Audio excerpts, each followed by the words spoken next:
Subscribe the channel and press the bell icon for latest updates.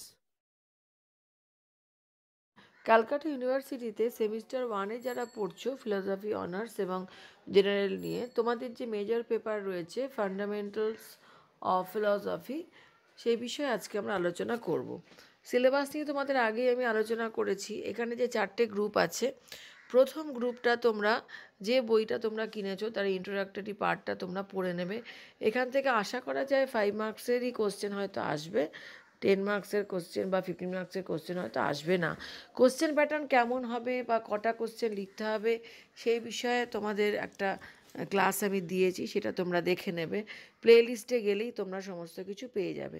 সবসময় তোমরা 2023-24 একটা new দেখবে প্লে লিস্ট তৈরি হয়েছে সেমিস্টার ওয়ানের, সেইটা দেখবে। তো এখানে দেখো, এতে ইন্ট্রোডাকশান যে পার্টটা রয়েছে, এই পার্টের ওপর আজকে আমি কোনো আলোচনা করব না। আমি আজকে আলোচনা করব বি এবং সি পার্টটা নিয়ে। বিতে যেটা রয়েছে মেটাফিজিক্স, তার সাবস্টেন্স অ্যান্ড কজালিটি, মানে দ্রব্য এবং কার্যকারণ তত্ত্ব। এইখান থেকে আমি তোমাদের কিছু ইম্পর্টেন্ট কোশ্চেন আজকে বলে দেবো। এবং রয়েছে এপিস্টেমোলজি, যেখানে তোমাদের রয়েছে জ্ঞান, তোমার জানা শব্দ, বাচনিক জ্ঞান বা বিভিন্ন বুদ্ধিবাদ, অভিজ্ঞতাবাদ, বিচারবাদ, এই সমস্ত দার্শনিকরা কি বলেছেন।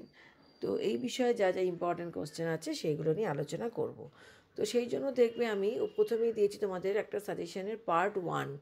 তো আগে আমি তোমাদের সাজেশানটা দেখি, তোমাদেরকে দিই সাজেশানটা। তো আমি প্রথমেই আগেও বলেছি, এখনও বলছি, যেহেতু তোমরা ফার্স্ট ব্যাচ, তাও আমি তোমাদেরকে এটুকু হেল্প করার চেষ্টা করছি, যে জানি না কতটুকু তোমাদের উপকার হবে। তো সেকেন্ড পার্ট যেটা আছে, মানে গ্রুপ ডি, দেখো এই এথিক্স পার্টটা, এটা আমি তোমাদেরকে পরে দিচ্ছি। আগে তোমরা বি এবং সি পার্টটা তোমরা আগে তৈরি হও। তার জন্য তোমাদেরকে আগে আলোচনা করা আছে, তোমরা যে বই পড়বে, নিশ্চয়ই তোমরা এতদিনে বই কিনেছো।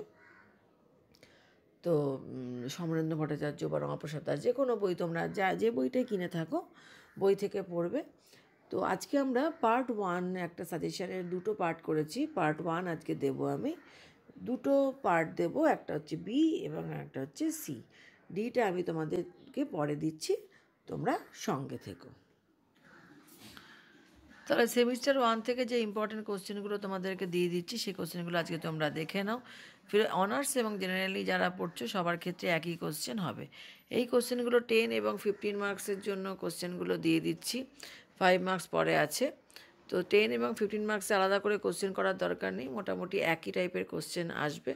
কাজে এইগুলো করো, আশা করি এগুলো থেকে তোমাদের কমন পেয়ে যাবে। প্রথমেই দেখো রয়েছে বাচনিক জ্ঞানের আবশ্যিক এবং পর্যাপ্ত শর্তগুলি কী, সবল ও দুর্বল অর্থে জানার মধ্যে পার্থক্য কী, এস জানে যে পি, এই বিবৃতিটি কোন কোন শর্ত পূরণ হলে সত্য হবে, জানার সবল ও দুর্বল অর্থের মধ্যে পার্থক্য করো, নিম্নোক্ত বাক্যগুলিতে জানা শব্দটি কোন কোন অর্থে ব্যবহৃত হয়েছে, আমি এই সমস্যার সমাধান জানি না, আমি জানি যে গীতা স্বার্থপর, আমি রিনাকে ঘনিষ্ঠভাবে জানি, আমি সাঁতার কাটতে জানি। এরকম বিভিন্ন অনেক উদাহরণ থাকতে পারে, যে বইগুলো কিনেছো দেখবে এগুলোরকম থাকবে, সেগুলো থেকে করে নেবে। নেক্সট হচ্ছে জ্ঞানের উৎপত্তি সংক্রান্ত কান্টের মতবাদ ব্যাখ্যা ও বিচার করো। কার্যকারণ সম্পর্কিত সতত সংযোগ তত্ত্বটি ব্যাখ্যা করো। জ্ঞানের উৎপত্তি সংক্রান্ত অভিজ্ঞতাবাদী মতবাদ ব্যাখ্যা ও বিচার করো। কার্যকারণ সংক্রান্ত প্রসক্তি তত্ত্বের যে কোনো দুজন সমর্থকের নাম বলো। এই তত্ত্বের মূল বক্তব্যগুলি সমালোচনা সহ আলোচনা করো। জ্ঞানের উৎপত্তি সংক্রান্ত বুদ্ধিবাদী মতবাদ ব্যাখ্যা ও বিচার করো। বুদ্ধিবাদীদের দ্রব্য সম্পর্কিত মত আলোচনা করো। অভিজ্ঞতাবাদীদের দ্রব্য সম্পর্কিত মত আলোচনা করো। আর এই যে তোমাদের কোশ্চেনগুলো দিলাম, এগুলো অল্টারনেট অন্যভাবে কোশ্চেনগুলো আসতে পারে। যেমন এখানে জ্ঞানের উৎপত্তি সম্পর্কে কান্টের মতবাদ বললাম, এটা বিচারবাদ বলেও আসতে পারে। কাজে বিচারবাদ যদি দেয় তাহলে কিন্তু একই অ্যান্সার হবে। আবার এখানে সতত সংযোগ তত্ত্ব আছে, এটা যদি হিউমের মত দেয় তাহলে কিন্তু অ্যান্সার একই হবে। অভিজ্ঞতাবাদীদের মত আছে, অভিজ্ঞতাবাদীদের মতের মধ্যে থেকেও তুমি এমনভাবে নোটটা বানাবে, অভিজ্ঞতাবাদী যারা আছেন লক, বার্কলে, হিউম, যদি আলাদা আলাদাভাবে আসে সেক্ষেত্রে তুমি আলাদাভাবেও অ্যান্সারটা লিখতে পারবে।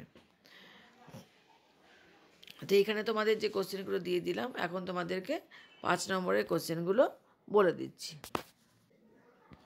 5 মার্কসের যে কোশ্চেনগুলো বলেছি তোমাদের করতে হবে, সেগুলো একটুখানি ছোট করে করবে। যেমন ধরো, জানা শব্দটি বিভিন্ন অর্থ ব্যাখ্যা করো। কোনো বচনকে কি সবল অর্থে জানা যায়? আলোচনা করো। লৌকিক মতবাদ অনুসারে দ্রব্য কী? যে বইটা তোমরা কিনেছো তাতে দেখবে দ্রব্যের মোটামুটি তিনটে পার্ট করাই আছে, একটা লৌকিক, একটা বুদ্ধিপাত এবং অভিজ্ঞতাবাদ। তা লৌকিক মতবাদ যেটা রয়েছে বা লোকায়ত মত একই কথা। অ্যারিস্টটলের মতে দ্রব্য কী? লকের মতে দ্রব্য কী? বার্কলির মতে দ্রব্য কী?